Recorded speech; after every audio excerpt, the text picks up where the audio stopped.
একটা গণভোট করুন পশ্চিমবঙ্গের মানুষের সাহস থাকলে একটা গণভোট করুন যে পশ্চিমবঙ্গে অবৈধ অনুপ্রবেশকারীদের থাকতে দেওয়া হবে কি না।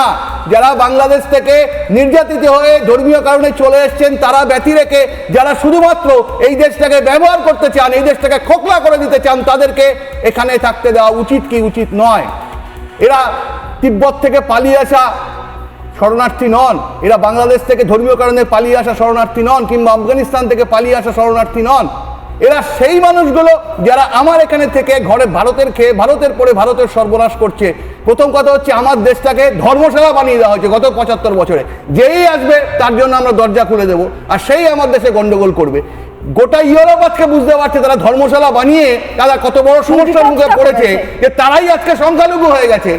গোটা ইউরোপ থেকে তারা উৎখাত করে দিচ্ছে ইউরোপিয়ানদের, তারা সংখ্যালঘু, তারা রাস্তায় নামছে। ফ্রান্সে দেখুন, আমেরিকায় দেখুন, আমরা সেই ছবিও দেখেছি। তারা বুঝতে পারছে বিপদটা, অদ্ভুতভাবে আমরা বুঝতে